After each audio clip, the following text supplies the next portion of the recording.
Yo, what's going on? This is the NRW, where nerds rule the world. It's your boy, Kuya P, and I'm here with my good pal, Heather. Don't hurt him, Heather Hurt from New Release Wednesday. We are going to talk about Better Nate Than Ever coming to Disney Plus. I'm not sure the date offhand. I should have had my notes ready, but it's coming to Disney Plus. You should check it out. We'll get our notes together real quick. When is it? This week. It's what's this Friday? The second? The first? The first. It's coming out on the first. We knew this. We knew this. We didn't have to look that up. We're a bunch of April Fools. That's what it is. We're a bunch of April Fools because it's coming out on April Fool's Day, but you should definitely check it out. And we're going to tell you why. I'm going to go ahead and throw it over to Heather real quick. So maybe break down the story, and then I'll do a little bit of the characters, and then we'll give you our full review. Heather, don't hurt him. Sure. So we got Nate, this adorable little theater baby, who has dreams of becoming a musical, not a theater, a musical star. And he goes on this wild trip to New York with his best friend Libby, where he tries to audition for Lilo and Stitch the musical. And I have some statements that I'll wait, but the quote unquote best animated film ever is being transitioned into a musical, and it's Lilo and Stitch. This follows their wacky, fun adventures, first to New York, all the way from Pittsburgh, little babies on a bus, and getting their first trip to New York City. And it goes into this wild ride of somehow Nate makes it each step through an audition process for his very first time. And I'm not going to give away too much, but he kind of stumbles his way through in this very adorable, sweet, family growth kind of way. There we go. I love it. All right. And we're going to continue on that. We'll give you more when we get to the review. So I will break down the characters. First up, obviously, the Nate in Better Nate Than Ever is played by Ruby Wood. He is an actor, singer, and dancer who starred as Charlie in Charlie and the Chocolate Factory. That had a national Broadway tour. I believe, let me double check. Yes, this is his first big break in actual feature film work. So he was a theater kid, theater star, obviously Broadway, and now he's on the big screen. Well, actually, the Disney Plus screen with Better Nate Than Ever. Playing his big brother is Joshua Bassett. You've seen him as Ricky in High School Musical, the musical series. He was also on Lethal Weapon, the short-lived Fox series based off of the film. So he's done some other screen work there, and he actually is a singer as well. There's a bunch of music videos listed on his IMDb if you check that out. Playing the best friend to Nate is Aria Brooks, who plays Libby. Libby could be seen in Black Widow, Harriet's, as well as Dolly Parton's Heartstrings.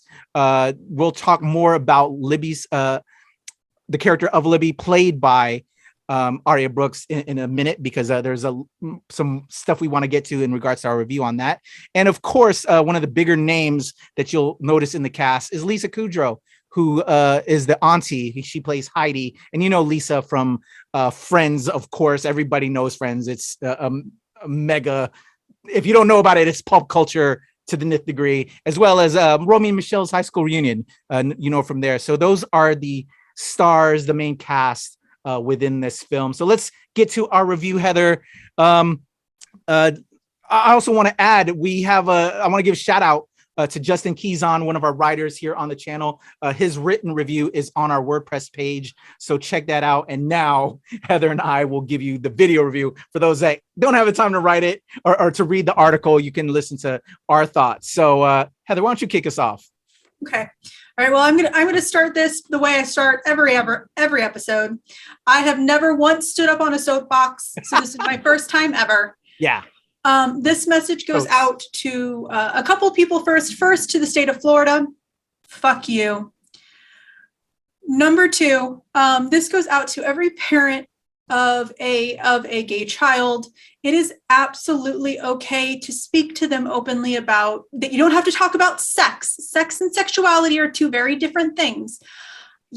But being open with your child about their sexuality is absolutely okay. It is absolutely supportive, and it shows that you are listening and that you care. Saying the word gay is nothing but a word, and it shows that you are accepting and caring. And this message goes out. Now, this following message goes out to all the baby gays. One I wish I heard. I am not straight. You are beautiful. You are wonderful. The terms different and special. You are definitely different. You are definitely special, but in all the normal human ways. You are beautiful. You are great. You are perfectly normal the way you are. And you being gay, lesbian, bisexual, pansexual, asexual, trans, whomever you are wonderful, you are beautiful, and know that you are supported. You have people who want to lift you up. Never be afraid to say who you are. So to any state that has a quote unquote, don't say gay bill, guess what?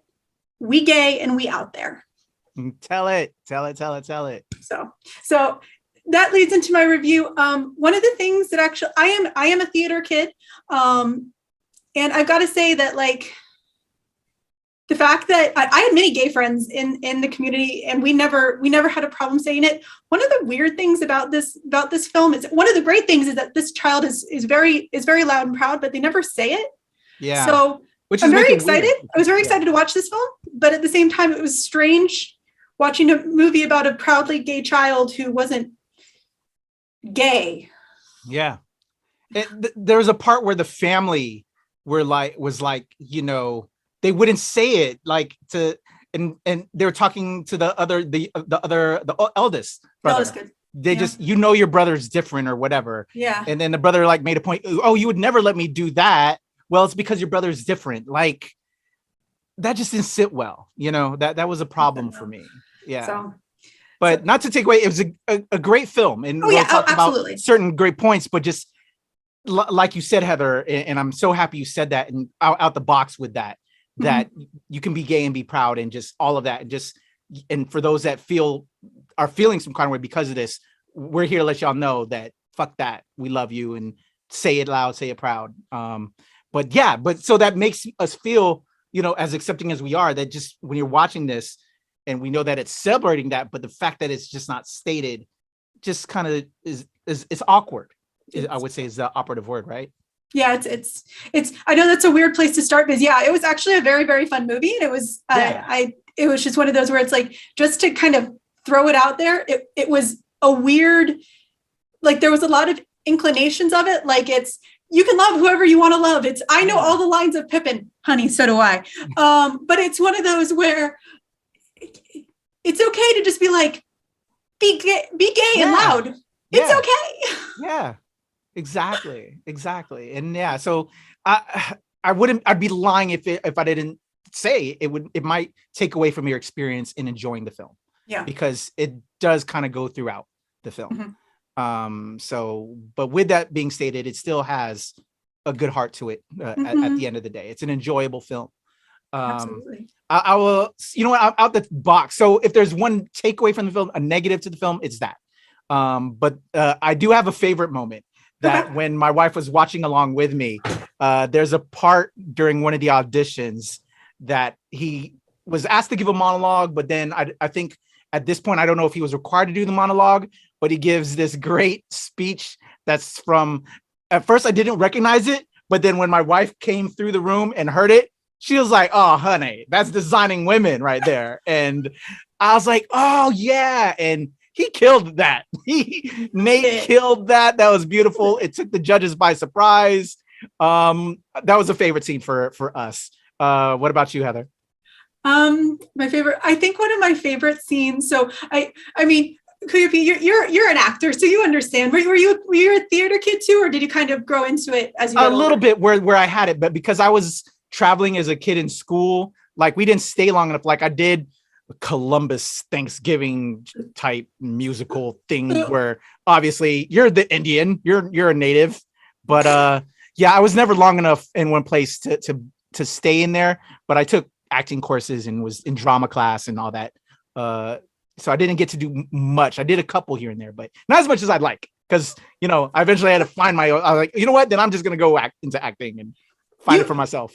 Whenever you want to come into acting, whenever you want to fall in love with a passion, you do it. You can be 5, you can be 60, you can be 99. It doesn't matter. Yes. But it's so I was definitely a theater kid, and this story was so high, it was so middle school, high school theater kid. That awkwardness, that adorable awkwardness. There were so many times where my husband joined me in the screening, and we're both theater kids. And first off, we don't know. We were both talking about this. We were in theater for 15 years each, and we were both like, we have never had a casting of a tree. Never once. So I meant to actually do this before this recording, but we need to really figure out where that Hollywood concept of it's only in Hollywood where there's a casting of a tree. But my favorite scene was definitely his very first audition in New York, and I have a talent.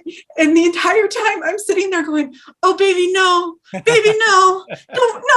Oh my God, this little baby. Oh my God. Like I'm sitting there like freaking out because I know every feeling he wants to just shine and be his gorgeous little self. But at the same time, you're like, don't do it. I've been there. Don't do it. Oh yeah. Yeah. There's just moments that just were so precious and so cute. And, the one scene where he's and we're gonna avoid spoilers. We're gonna be very careful and mindful of spoilers. But he needs a device to help charge up another device, and there's just an interaction at a CVS because he's in New York without all the things he needs.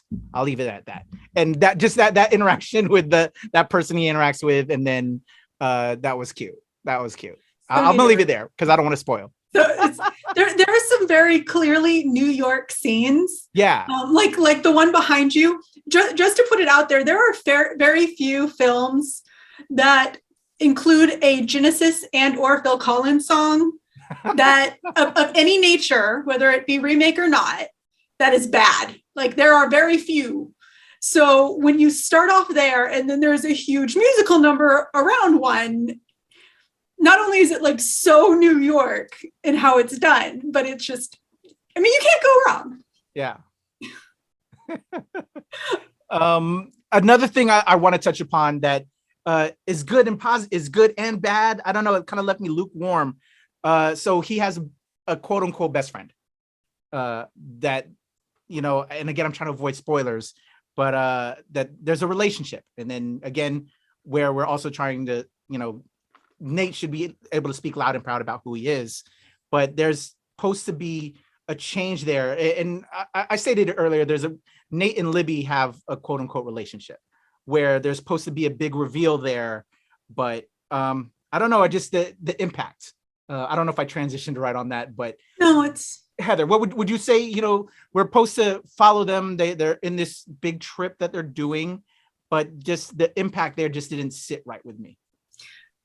I agree that it's both real and it seemed a little bit too forced. In reality, when you're 12 and 13, you cannot spot all the things that your friends are. Yeah. And that is okay. If you cannot, if your gaydar hasn't come up yet, trying to reduce spoilers, if your gaydar hasn't been developed at that point, makes total sense.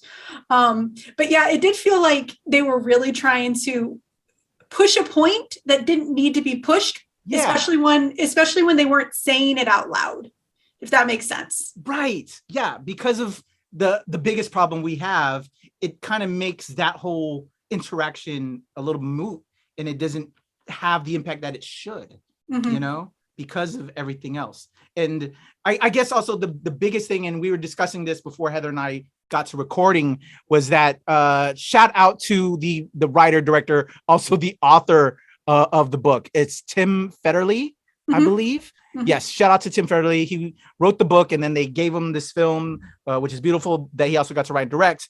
However, as I was talking with Heather earlier, I think another thing, and I believe Justin, who also wrote the article that's going to be on our NRW WordPress, is that, well, at least for me, I don't know if he mentioned this in his article, but for me as a filmmaker, I make films, I write books, and sometimes I want complete control. But then other times I think there is a thing where you got to let another person take your baby on, you know what I'm saying? To just, you may know it, but you may not be the right person to adapt it.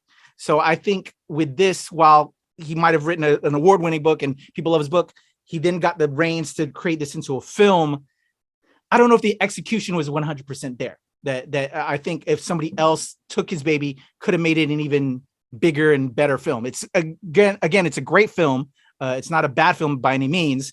But it was a critically acclaimed book, and then it got this adaptation. But I think if it was in the hands of somebody else, it could have, they could have umped it, took it to another stage. And again, I'm happy and I'm proud for Tim. As creators, again, we want to have that control, but I think there is something to be said when people adapt your work, and you have another person that puts their hand in the pot that can take it at its roots and grow it into something even better.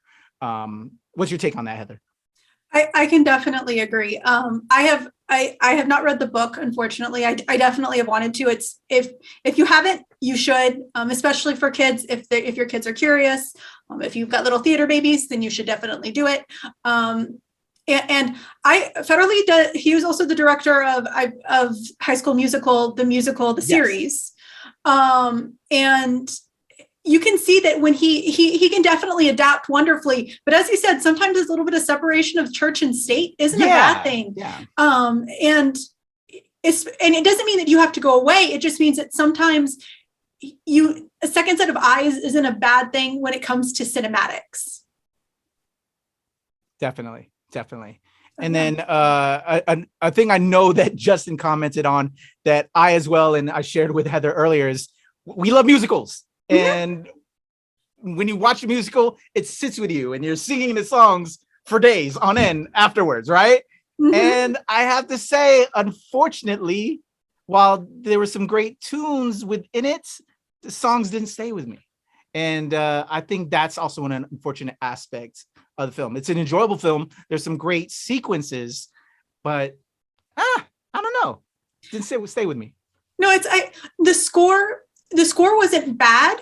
It was just like it was lacking. It needed that one or two more songs in the musical stance for it to really stand out. It kind of just ended up being very plain for a musical.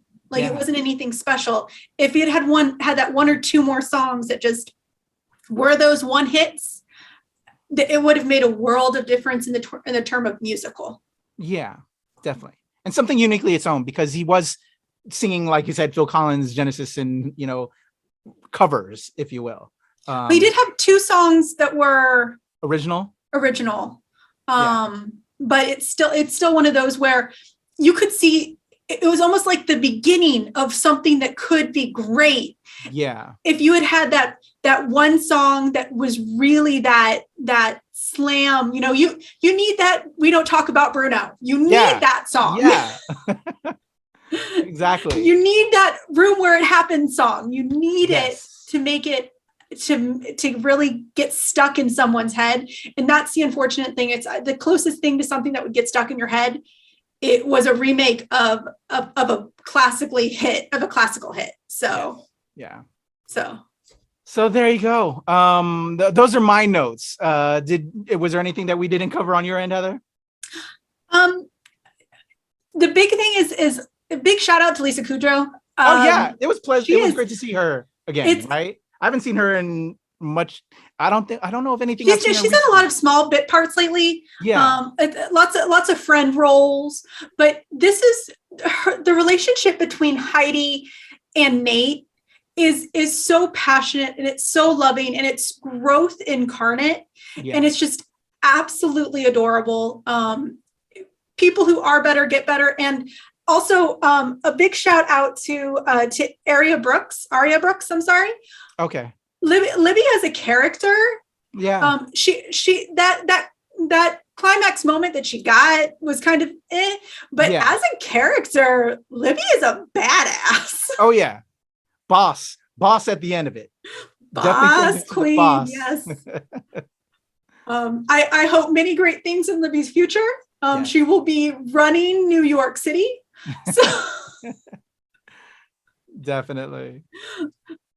But overall good. And I actually would like to see a part 2, because of like that boss ending, and then how the brother, kind of, that relationship, without spoiling, fixes itself to a degree, you know, if will, becomes a little bit more open. And then there's another character that came into play in a bathroom scene, which without spoiling, just where some of that now newfound relationship, maybe I would like that to turn into something with a part 2. Like I'm scripting it out in my head right now, like, and just give me some better original music, you know, a new musical in that next sequence. And I think it would be a dope film. Like it's a great cast, you know, I think needs a better script, you know, or somebody else. I love you, Mike Federle, or, you know what I'm saying? Again, I don't want to, you know, I know it's your baby, but I think somebody else needs to just, or Tim Federle, you know, if somebody else could have their hands on it, and then with some music content, more regional music content. And I would love to be in this world again with these characters, Absolutely. You know, and because they've set it up for a good transition too, with how everybody's now interacting. I would love to see that interaction. So I enjoyed it. I definitely give it a thumbs up. What about you, Absolutely. It is absolutely worth a watch when it comes out on April 1.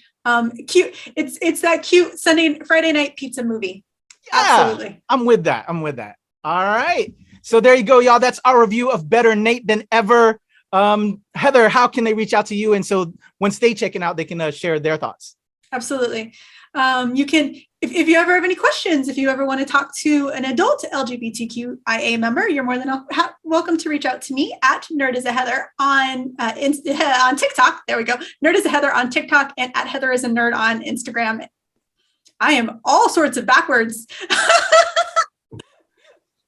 You can find me on at Nerd is a Heather on Twitter, and at Heather is a Nerd on TikTok and Instagram. Let's get that right.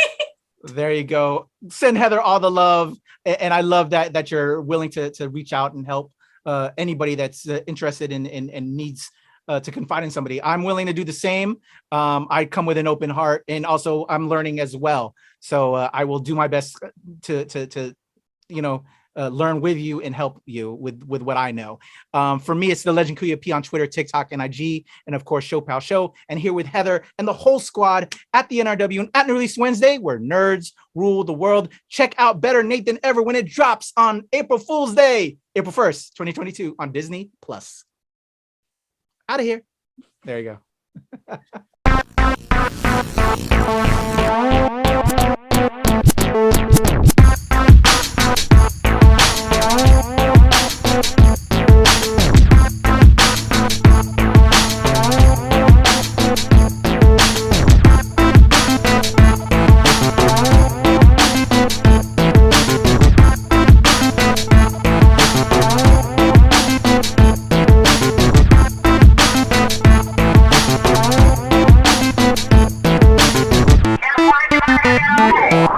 So we